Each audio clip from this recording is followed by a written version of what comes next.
Hello, my name is Jānis Sārts. I'm Director of NATO Strategic Communications Center of Excellence, and I'm glad to welcome you to the 10th reiteration of the StratCom webinars we've been doing since Europe has shut down. And obviously, when we started this event, we never thought that it will go that large and it will go this long. But hopefully we're coming at the end, and we have just another session planned after this. And this time we want to discuss the view from European Union. And for that we have gathered, I think, a spectacular team of experts. And let me introduce with them Miriam Lexmann, member of European Parliament, group of European People's Party from Slovakia. Hello, Miriam. Then we have Lutz Güllner, head of a unit, External Action Service from EU. Hello, Lutz. Hello. Good to see you. Good to see you as well. And Anneli Kimber, Strategic Communication Project Manager at Lund University. Hello, Anneli. Hello. And as I've said, today we want to go deeper to understand the EU's approach to disinformation. And from my perspective, I think, and I've been around for some time on these subjects, I've seen a gradual evolution of EU's approach to what disinformation is. And I remember where it was a very difficult subject to be agreed upon at the Council's level, at least early in 2015.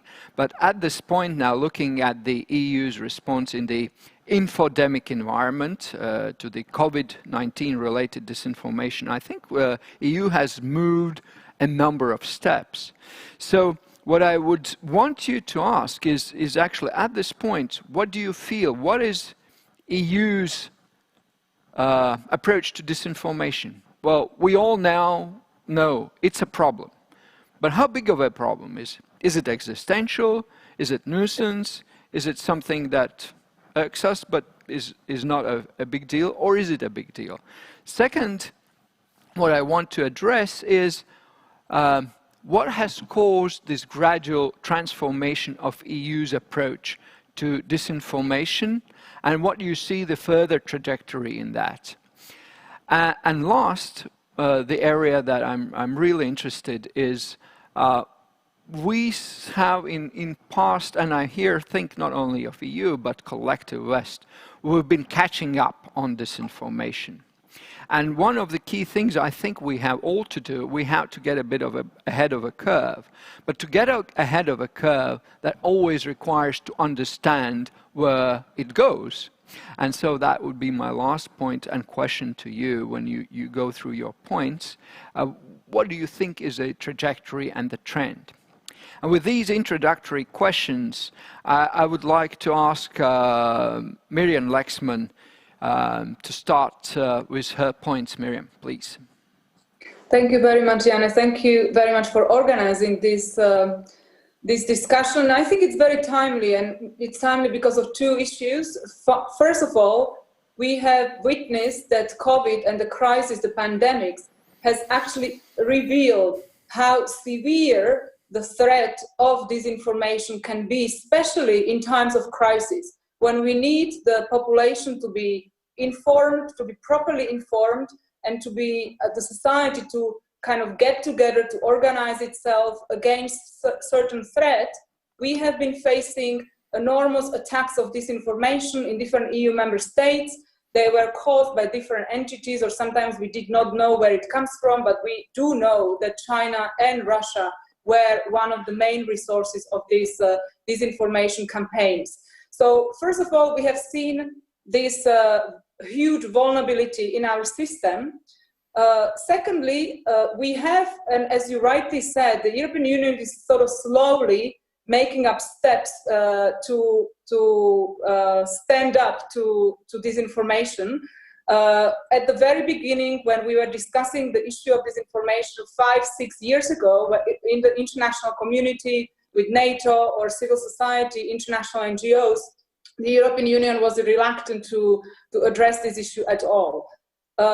There were certain member states created the pressure on the EU to set up the StratCom, and I'll come back to that, and maybe during the discussion we can discuss also the issues related to EU StratCom. So there was a StratCom set up, but kind of toothless, because they were only monitoring. They had not a budget at the very beginning. Then they got a small budget, but there is still a large space which can be improved.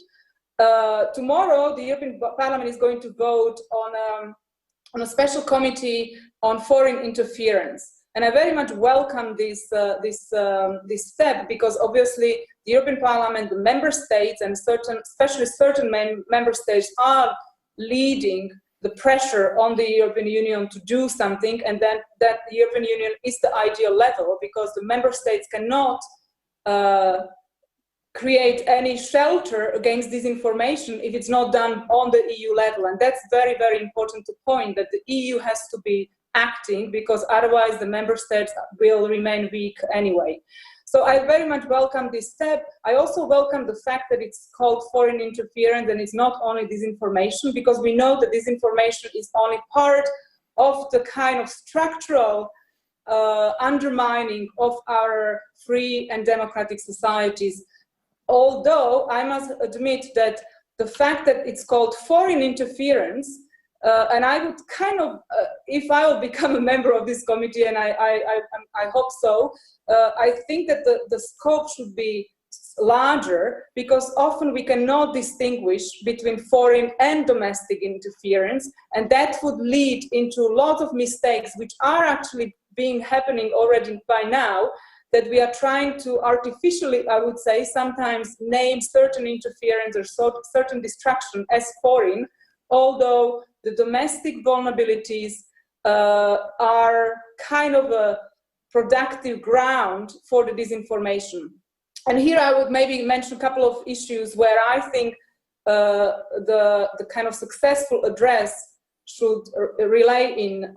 First of all, as Jānis rightly pointed out, we are only always reacting to something. And the disinformation processes are changing. I mean, they're more and more sophisticated. They started with the factual disinformation. Now we see more emotional disinformation, which is very much harder to, first of all, to recognize, but also it's impossible, nearly impossible, to have legal consequences against emotional disinformation. So the whole disinformation threat as such is evolving. Also the role of the social platform in it, I would say, and media, the kind of classical media as well as online media. So I think what we need to do is we need to think where this threat is going to be in the next 5 years, and make ourselves ready for the development. So the look around the curve is absolutely vital. But also what I think is very important is not to only look at the structural kind of address, like we will have certain control or certain kind of rules for the platforms. We will inform the citizens about the threat. But what I think is also important is to look at the vulnerabilities in our societies, which create the ground for successful disinformation. such as social issues, political polarization of our society, or economic system. And on top of this, I think where the EU must get stronger is to be more adherent to our values in our foreign activities and in our foreign action. We have seen a couple of scandals during the COVID case, and I will mention all of them, where it seems that China was trying to censor our report on EU versus disinfo. China was censoring a letter of our ambassadors to China, where they didn't want to have a mentioning of the deteriorating situation of the human rights. And also there was information that the human rights in China as such and in Hong Kong, and the worsening situation in Hong Kong, or the pressure of China on Hong Kong, is not in the notes of the civil servants who are negotiating and preparing the investment pact with China. So I think the failure of us to adhere to our values is actually making us far more vulnerable towards this interference than we thought and than we expected. Well, thank you, Miriam, and I think you raised a number of important points. And just recently we had a similar webinar on Chinese activities in the online space. And I found interesting some points by the experts saying that, in fact, China's current strategy, being much more forceful in their points, is actually backfiring on them at this point in time, and that it is not very unusual to China, not very thoughtful strategy that they've pursued. But you also raised a very good point about delineating foreign interference and internal processes. And I think when we have worked with a number of governments also in a pre-election mode, that is one of the fundamental questions. How do you differentiate? And do you see from your perspective, how can we manage from a democratic perspective this entanglement in between foreign and local actors trying to pursue similar goals, sometimes actually we're not being able to tell them apart? I think there are two ways of answering this, and they should be done simultaneously. First of all, I think we have to be a far more robust methodology. And I have raised this during the discussion when the Foreign Affairs Committee of the European Parliament has invited High Representative Borrell to our meeting to discuss the potential Chinese interference or pressure on the European Commission to kind of scale down the language about the Chinese interference or disinformation campaigns during COVID.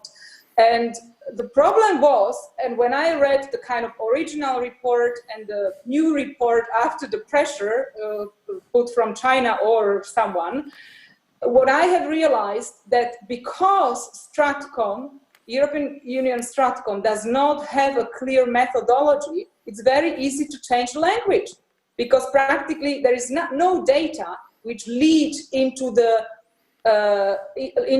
finding that we consider this being this threatening to this high level or so. So if we would have a methodology and the data behind, it will be practically, maybe still possible, but far more harder to influence the kind of final solutions or final findings. So that's why I believe that, first of all, we really have to focus on methodology. And the second thing is that we should stop dividing between foreign and domestic, because the foreign will not be successful if there is no ground for it in the home, I would say, like in the domestic sphere. Also, in the European Union, it's hard to distinguish if the domestic belongs to a member state or the EU as such.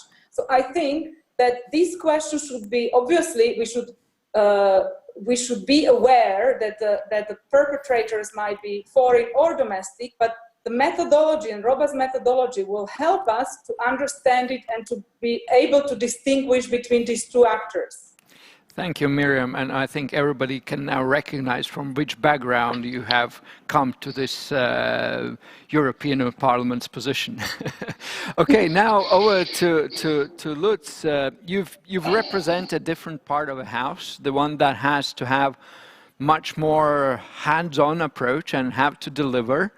And I understand that's not an easy position to be in, and there are many competing views that have to be put coherently together.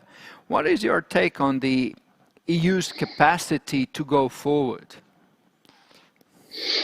Well, first of all, thank you very much for the invitation, and I also agree with many points that that Miriam just made. But maybe let me start a bit with the context, and I think that it's very important to understand how the COVID situation has actually changed kind of our perception on disinformation, because it is not an esoteric issue anymore. It's not just an issue somewhere out there of a few other voices, you know.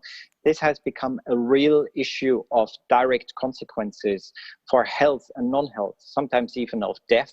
And that has changed, I think, a lot in the perception of policymakers. And in my view, it receives the attention that it deserves. Maybe the other moment where it was triggered to get more attention was during the European elections, you know, because these are stress points for democracies. These are particularly points of vulnerability.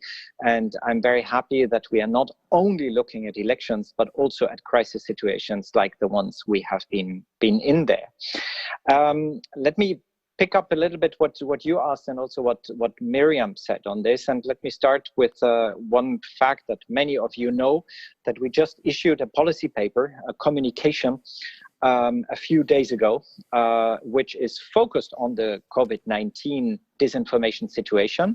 It is quite narrowly defined, but it is, yeah, thank you, Jānis, you're holding it up there. It is quite narrowly defined for a very specific reason, because we wanted to see what happened during this crisis, what did we see, and what are the lessons learned also for us? Are we well positioned? And I think our own kind of verdict on ourselves is that there is still a lot of work to be done. I think everybody realizes that, and we have kind of set out a couple of these points on areas that I will also go into, but in particular things where StratCom COE has also done a lot of work on the, let's say, the vulnerability of the platforms also, in terms of how easily they are manipulated and how important it is to have a clear framework in there. But what is the situation that we are facing? Is that we have scaled up a lot of our resources, of our capabilities. And I think if we look in even internationally, we have taken a little bit of a thought leadership as well, in terms of approaches, in terms of maybe not yet methodology, but a lot of things where we have advanced enormously over the past 2 years. But it's clear that there's still a lot of work to be done. And one thing that I'm extremely proud of, and that is replying directly to Miriam, what this communication is doing is that for the first time in a policy paper, in a policy document, we make a clear differentiation between the forms of disinformation. What we are facing is a confusion of terms, that misinformation, conspiracy theories, illegal hate speech, disinformation from foreign actors, I don't know, whatever, is all put into the same basket. And of course, we need different tools, different instruments for these different manifestations of these threats. And we have developed, let's say, a first step. We're not yet there, but a first step of categories to clearly distinguish misinformation, which might be even without an intention. It might be it's wrong information, but very often shared without kind of a very, let's say, malign kind of intention. But still, we need to address the issue because it can be harmful. Then a second category, which we would label already disinformation, in the sense of very intentional and very often also coordinated activities. And then the third one is kind of, let's say, another dimension of it. It's the foreign influence operations, which use very often disinformation activities, but also have a much broader toolbox of different instruments in there. But Jānis, you asked, is it difficult to reconcile these different elements? Yes, it is, of course. And especially this domestic external tension is still out there. We have not solved it. And I think Miriam put the finger on the spot there, because of our obligation to safeguard, and that is a very high good, let's say, in our work as well, to safeguard the principle of freedom of expression. So as the Americans would say, we don't want to pour out the baby with the bathwater. We don't want to go too far. We don't want to explain people what is right and what is wrong, what we like, what we don't like. But we want to, let's say, develop approaches that are sound and that are focusing on, and here comes the key word for me, on the manipulative behavior of these actors. And there, it doesn't matter whether they're domestic or external. So we need to define this manipulation of the information space, which is really our problem. I think the CUE has done great studies on this, how easy it is, for example, to purchase or to buy kind of supporters and deter, and kind of distort the image of the information. Very last point from my side in this introductory comments is the question of vulnerability. We know that we're vulnerable, but we don't know how much. And I think there is still a bit of a blind spot here. We need to invest much more in kind of the impact of disinformation, or the potential impact, which gives us also a better policy framework for potential responses, for potential reactions. So in sum, I would say we made great, let's say, progress in this work, also in our international cooperation. If I see how we work with NATO, with the G7 countries, with many, many others, but we all know that there is still a long way to go. Well, thank you, Lutz, for many good points. Although I have to say that I'm not slightly, but actually puts the whole conversation into context. Your first point of the context. It took COVID-19 for disinformation and understanding of the potential impact of disinformation to spread throughout the system. And we all here gathered know that we've spent years in trying to shine light of the potential impact, yet it still took such a magnitude of event to really understand the vulnerability each of our societies have created or developed, actually, vis-a-vis this disinformation. And therefore, I'm even more worried. What should be the mechanism that we have to put in place to be able to anticipate, so that we don't have to wait every time for a major impact event to say, well, we told you, but now finally we all see. What are the mechanisms? Would you have any ideas? Well, I think we need, and that is the difficulty in fighting or addressing disinformation, we need a range of very different things at the same time. There is no silver bullet. There is no kind of one instrument which helps us. And even, let me start maybe with one thing that everybody's talking about. If we need to have a clearer framework of accountability, of transparency, and maybe of action also from the platforms, in my view, that will never be enough. It will be a very important element, but it will not be enough. So I think we need to invest in 3 or 4 areas at the same time. The first one is clearly our understanding of a rapidly developing issue. The threat situation is changing. If I look, for example, you just referred to China, or just how kind of the actor landscape kind of evolved over the past 18 months alone, you know. And of course, a lot of these capabilities of these, let's say, instruments of actually knowing what's going on are not yet up to speed, you know, to follow all these developments. Same for new strategies that are deployed. Again, here a point that Miriam made, the interaction between foreign interference and local proxies, for example, is something that we need to invest. So understanding much better in our, investing much more in our understanding and monitoring capability. Second thing is, of course, to go out there and to expose, to show, to raise awareness of it.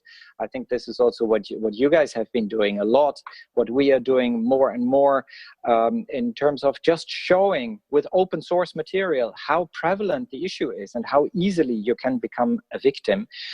Third element I mentioned already is certainly working with the platforms, but not only with the big social media platforms.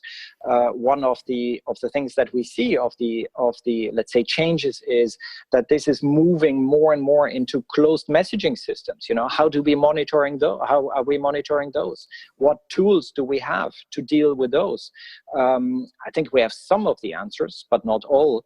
And last but not least, I think the key element is really to further empower civil society, to strengthen the work of the fact checkers, of the researchers. And also there, we made good progress, for example, with building new infrastructure that connects kind of these different fact checkers, the European Digital Media Observatory. All this takes a bit of time. That is, I think, our point. But just coming back to what you said in the very beginning, I think the real kind of wake-up call was during the European elections, because people started to realize what happened in 2016 could have also happened in June and May last year, and that did not happen. So this is really kind of where we are, and I'm very happy that this is moving forward. Thank you, Lutz. Now, Anneli, you've been part of the in-house team, or partly in-house team. Now you have a luxury to sit outside and observe and give good, clever advice. So what is your take? Has EU been successful? Is it on the right path? What can be done better? Anneli. Yes, thank you. And thank you very much for the invitation to this very, very important discussion. Yes, and as you said, I still think I have several hats coming into this discussion. One of which is that I was one of the first national experts to be sent to the StratCom task force 5 years ago by my country, Estonia. So that also answers your first question. Yes, it's a serious threat, and I believe me, myself, the team that started and the countries that sent the team are very much behind that. But when it comes to working inside the EU on these topics for the past 5 years, where I recently left in March, I think we really have to also remind ourselves how much progress has been made. I mean, when we started with the team, it was a completely different situation, a completely different, almost non-existent discussion on this topic. So it is a long way that this topic has come, but of course there are still many, many challenges that remain. Which I think are quite similar to where we started, but just translated into maybe to a bigger scale. First of which I think that more resources being put in, more human resource, more financial resource across the EU, more institutions are involved, but a lot of kind of the policy development and thinking is going into strategic planning, but we have to also remember that communication is a practice. So it's really, really important that on both sides, first on the translating the strategies, the approaches, the documents, the agreed policies into real action, and also making sure that the people and the resource that is available for these implementing these actions is relevant and can actually have enough budget to make these things happen.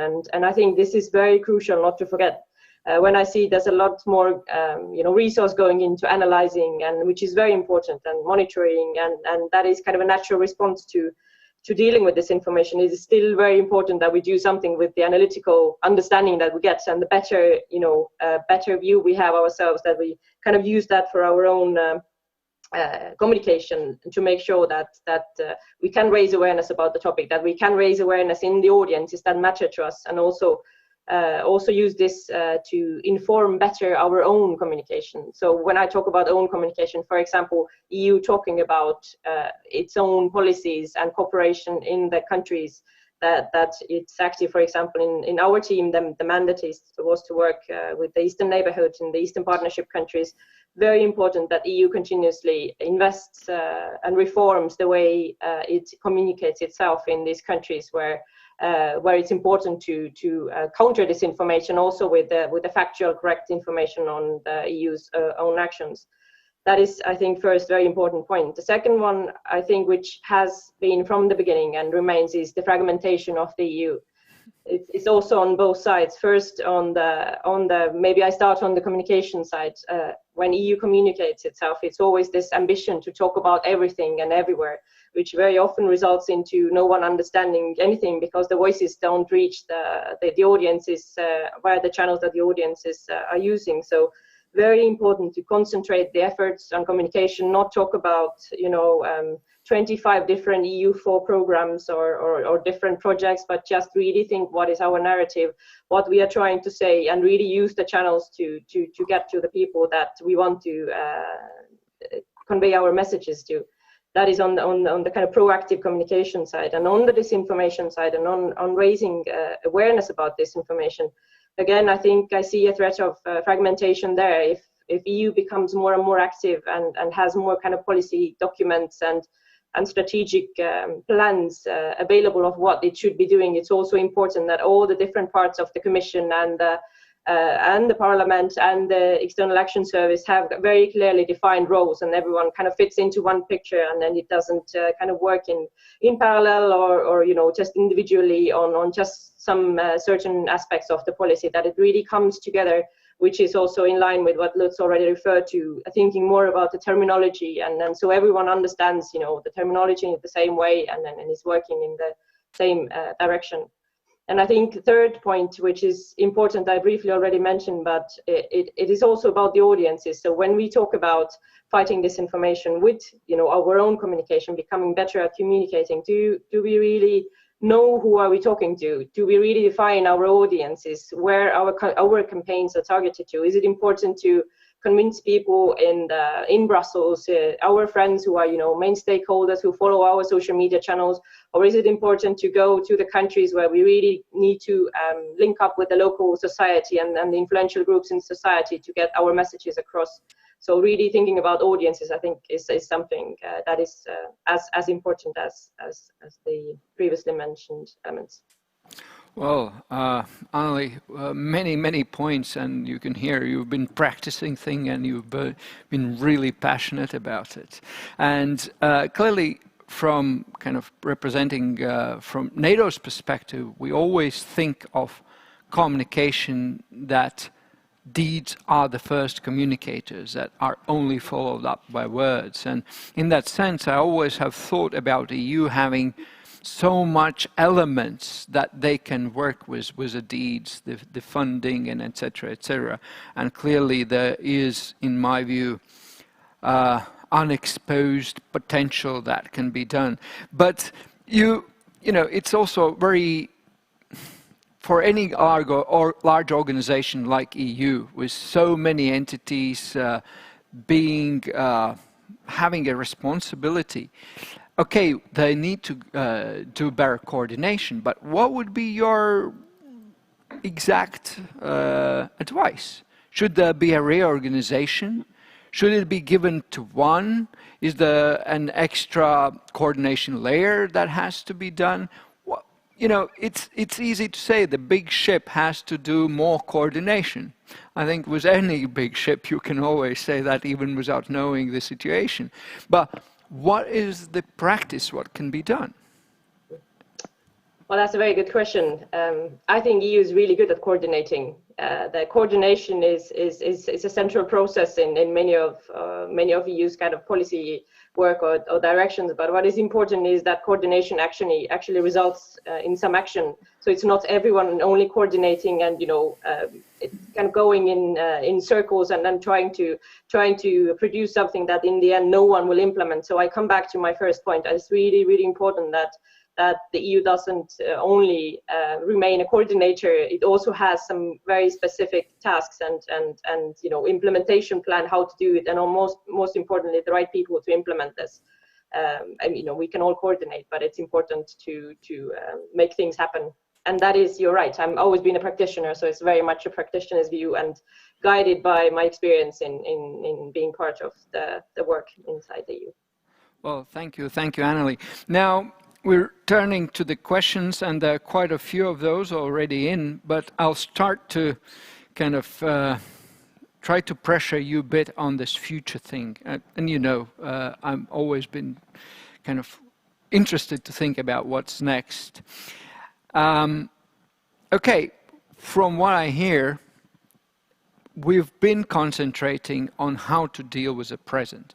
But yesterday I read a piece from Graphica research on exposing the network of Russian operation on the online environment. And that showed how multifaceted, how many layers and increasingly careful that operation has been.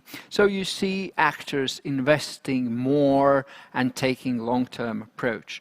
Couple that with the incoming AI capacities that can transform the field fundamentally.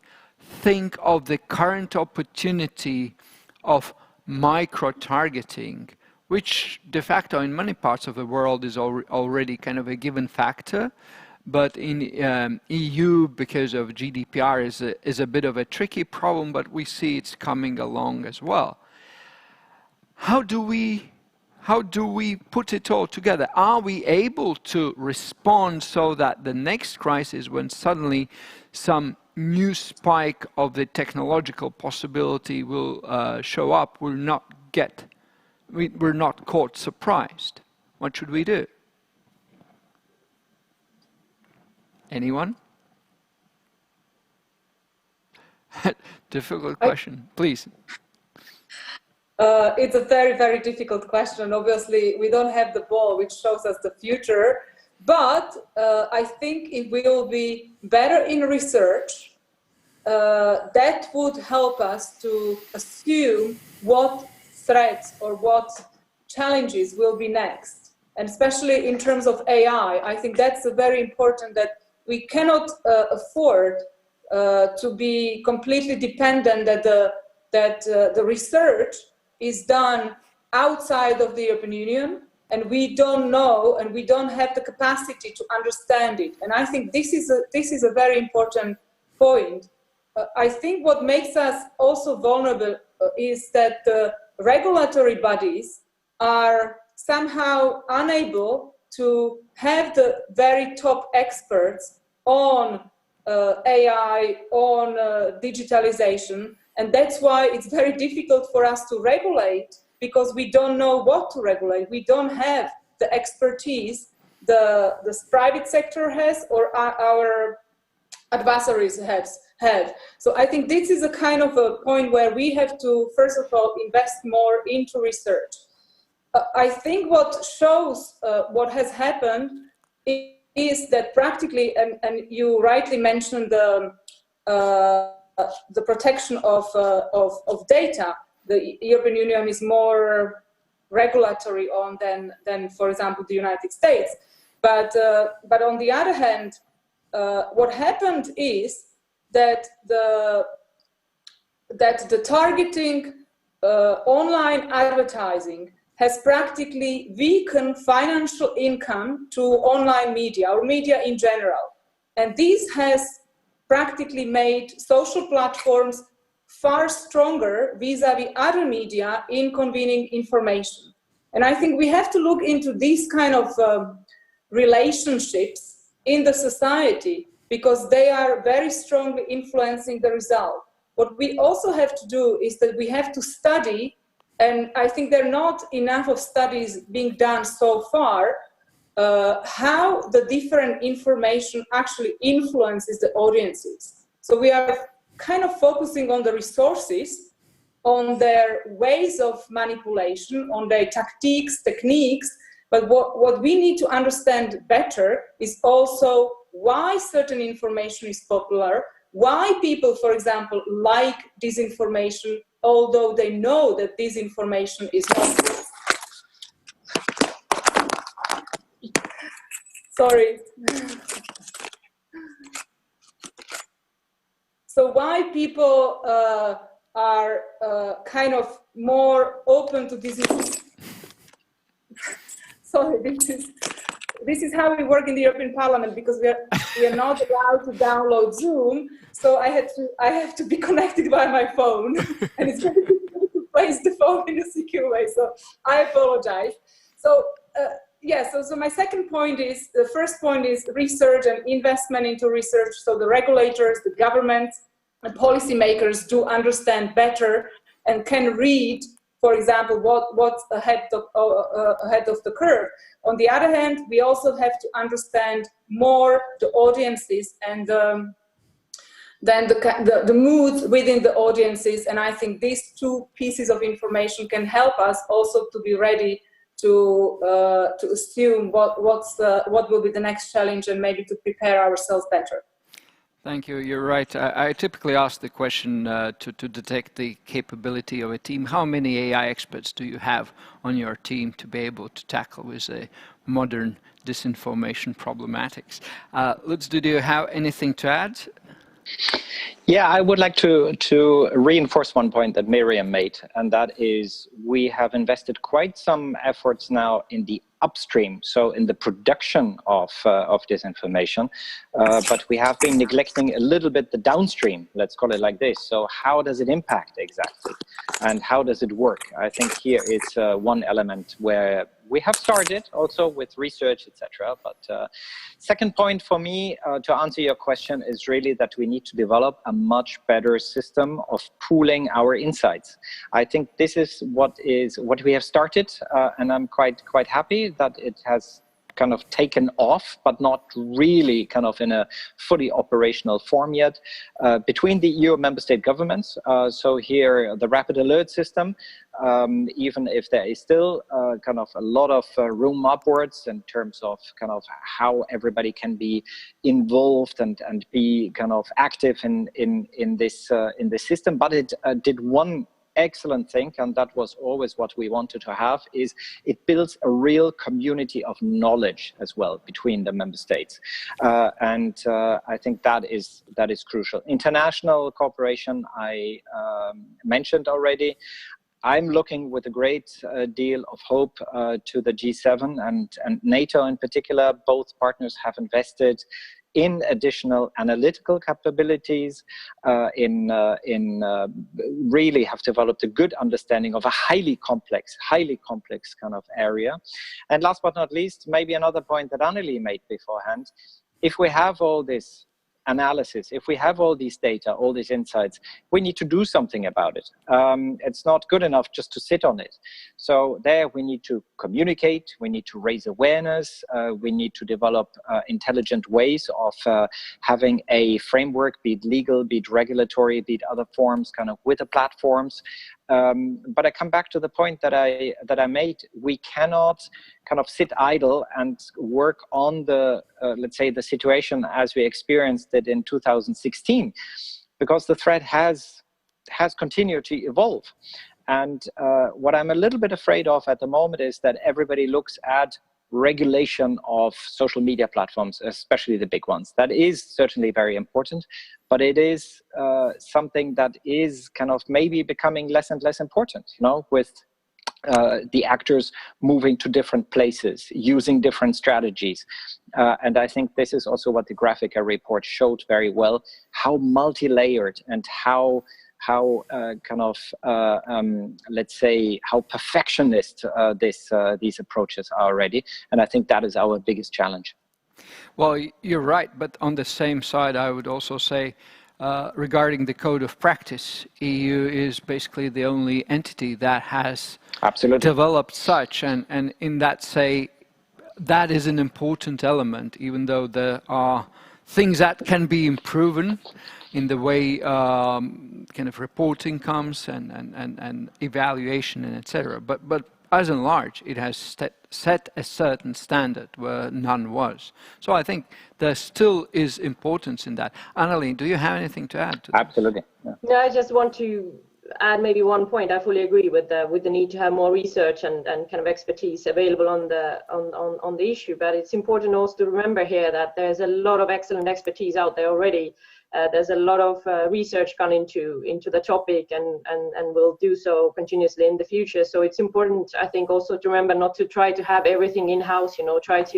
Try to have people who are analyzing and researching things inside the EU institutions. It's also good to actually build on the partnerships with other institutions, organizations, researchers who can help develop the approach and understand, even predict the future scenarios, so to speak. So I think it's an important aspect of cooperation for the EU to build on in the years to come. Thank you. Now I have quite a yeah, Miriam, please. Yeah, I have just one more aspect to add, which we haven't touched yet, and it's the aspect that disinformation is also a business model, and we have to see it as such.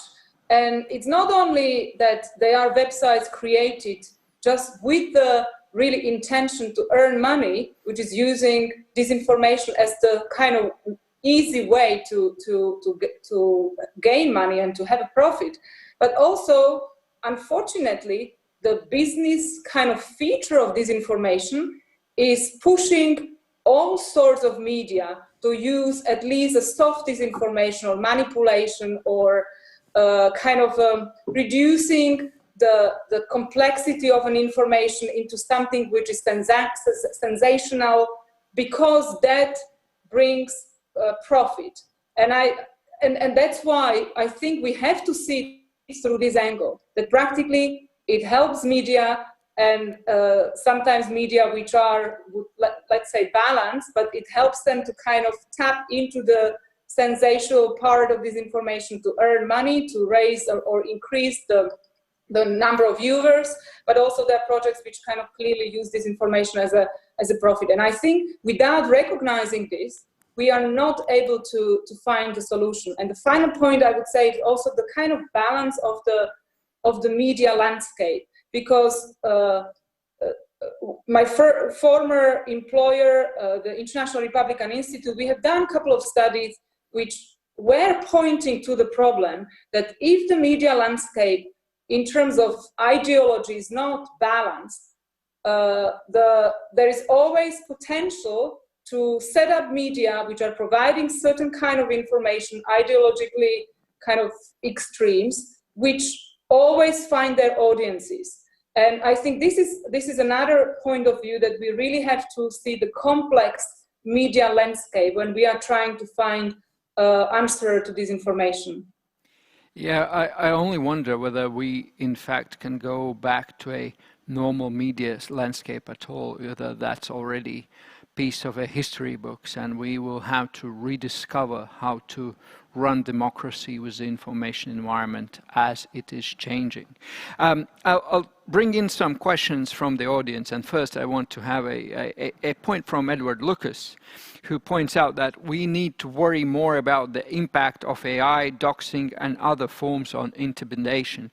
And I think that kind of complements the discussion we've just been having, that what we see is not necessarily end state, it's probably just the beginning. And I'm sometimes personally, when I think about the impacts of developed AI, 5G, Internet of Things, and data all around emitted about humans and to humans, I find it very hard to contemplate how that will transform the overall information environment. I know one thing for sure: it will change dramatically this environment. But now to more two questions. One is, why does the EU insist on relying on the goodwill of platforms when the evolution of the code of practice shows that this approach is not very efficient? And the other one, what are the EU's decision points when to respond to a particular instance of mis or disinformation, or does the EU leave that to the member states to decide? Who's ready to take these? Anyone, you can pick and choose. Anneli, can you start probably this time? Well, it's difficult for me to comment from the inside how the EU policy is developed at the moment, but I think Yeah, I mean, these are difficult questions. I think it's maybe good to hear from Lutz how the future plan is in terms of working with the platforms, and what is the kind of the specific steps that the EU is planning to take, moving on from the code of practice that has now been in operation for quite a while. So I would leave that question to them. And what was the second question? Was the decision point, when to respond. You've been part of a team that had some of that going on. Yes, the decision point. Well, I mean, overall, if there's disinformation out there, it's already too late to respond to it. That is, I think, as a first point, we really have to work towards a situation where there is less of it. But that's quite an idealistic scenario. So I would say, and I'm definitely very much in support of being aware as soon as possible what is happening, and then kind of using this real-time knowledge in predicting much larger narratives and scenarios. And this is very much what the StratCom task force has been doing by kind of collecting individual cases and using that to kind of become much more aware and understand the issue and threat of disinformation. Lutz, you got some questions pointed to you. Well, let me first of all defend the code of practice. I think, of course, it is a voluntary code of practice, and that's why it has been very easily criticized as not having enough teeth. But the colleagues, and really the praise goes here to my colleagues in DG Connect who have set this up in record time, we have developed in a really short time frame a framework that has been able to put pressure on the platforms to do much more and to show also what they are doing in this field. And I think on that front, it has actually delivered. And if we look at Corona-19, at the crisis situation, maybe also because of the code of practice, you know, we have seen a lot of improvements on the side of the platforms in kind of pointing their own users and customers to more authoritative sources, for example. And it doesn't mean that everything is perfect so far, but I think it has been a huge step forward. In the communication and this policy paper that I just mentioned a few minutes ago in my introductory remarks, there are additional ideas how this will be strengthened. We, for example, want to enlarge the scope, you know, of the signatories. Also have platforms that play an immensely important role now, like TikTok and others, to join this framework. Also to have very stringent reporting requirements. But of course, the end point is to look at, okay, what do we need beyond kind of this existing framework that we want to keep on running, of course. And the point, Jānis, that you made is very important.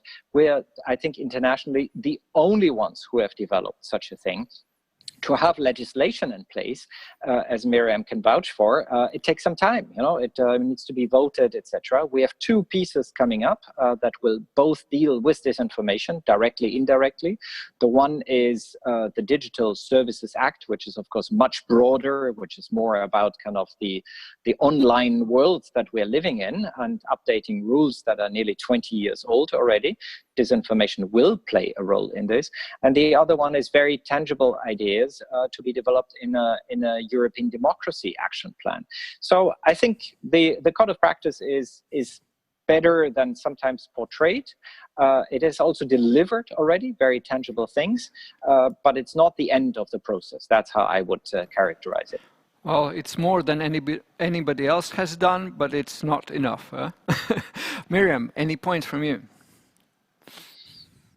I would maybe talk a little bit about the dynamics between the EU level and the member states level, because I think what we need to, I mean, yes, as it was said, I mean, we have two pieces of legislation. I hope the legislation will be good, that it will really improve the situation and kind of scale down our vulnerability, and will be, I hope, to be able to look into the future threats.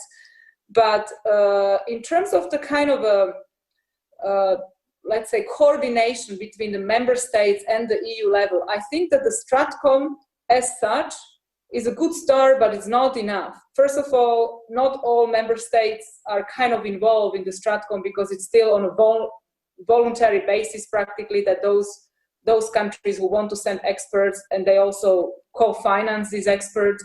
So I think what we need is a better kind of a structure which will be helping to kind of share good practices between member states, and also to coordinate between the member states level and the EU level. Because as I said, the protection is better on the EU level, the expertise is better on the national level in some member states.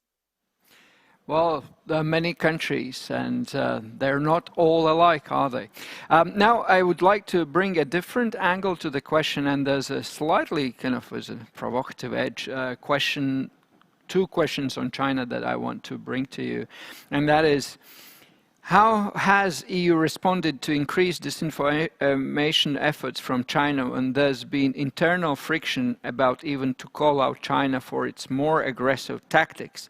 And how would EU then protect EU public from this disinformation? Miriam? Again, very difficult question, but I'm happy to try. I would say, because I come from the NGO level, where we were trying to bring up this issue of disinformation, how dangerous and what kind of a challenge this is for our democracies. The interesting development in the past 6 years was that suddenly we slowly realized, let's say the EU slowly realized, that Russia is a threat, that there is vulnerabilities in our member states which make this threat even bigger, because the operation kind of uses the proxies in the member states. But when we were trying to bring up the issue of China, and China being a threat, it was very difficult, and practically there was no one listening to us. No one understood that this is something which is becoming a far bigger threat, because China, first of all, is economically more powerful, and secondly, was using far more sophisticated and gentle way, or far more difficult to recognize that something is a threat. First of all, because of our economic dependency. That's why I think there was a reluctance to recognize this threat. And now COVID has not only disclosed the kind of vulnerabilities vis-a-vis disinformation coming from China, but also all the kind of related issues of 5G network building up, and also the artificial intelligence involvement there, that to what extent China is already able to read our audiences, their moods, and influence them directly, and to what extent this is going to be even further or a greater challenge once China will be able to be involved in the building of 5G network. Thank you. Lutz, do you have any ideas? What EU can do to help protect the EU public from China-originated disinformation? Should there be something?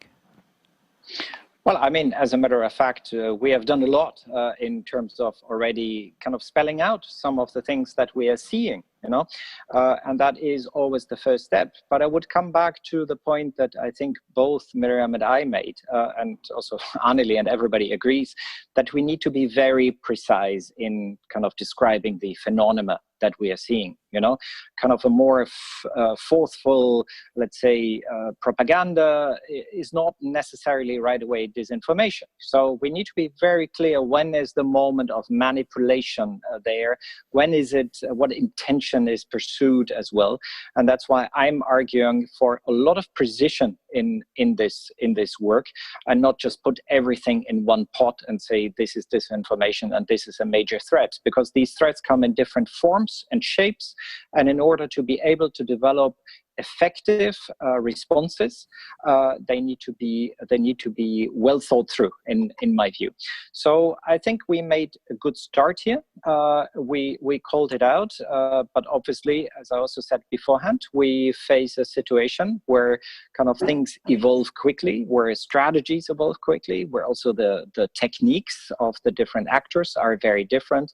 And I think there we made already a good contribution, but certainly this is one of the major challenges also in a broader political context of foreign policy and many other things. There's one point I've been kind of considering all the time when we see now China shifting the gears, if we may, in the way they do the influence, and that in fact still the softer you can go on influence, the more impact it most likely will have, and the more hard you go. At least that's my thought I've been kind of living with for last months or so, that not always going hard is going effective. By the way, Anneli, since you've been, I assume, mostly working on Russia, how much of a parallel do you see between the Chinese and Russian modus operandi? Is there any at all?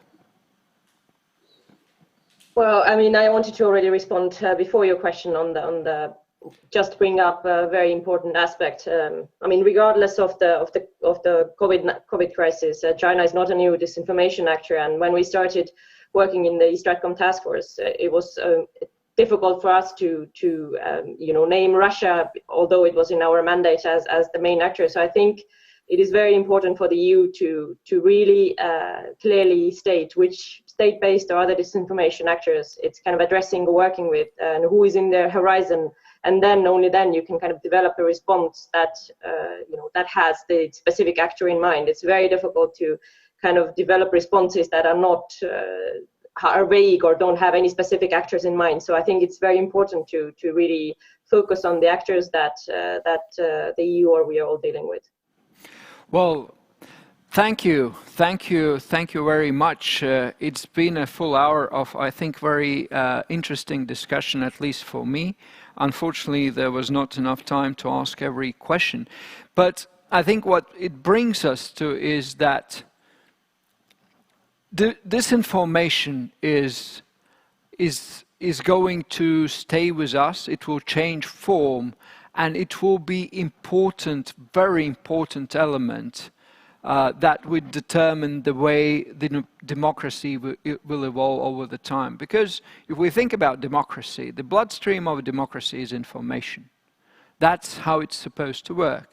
If you add poison to that bloodstream, the whole system gets poisoned.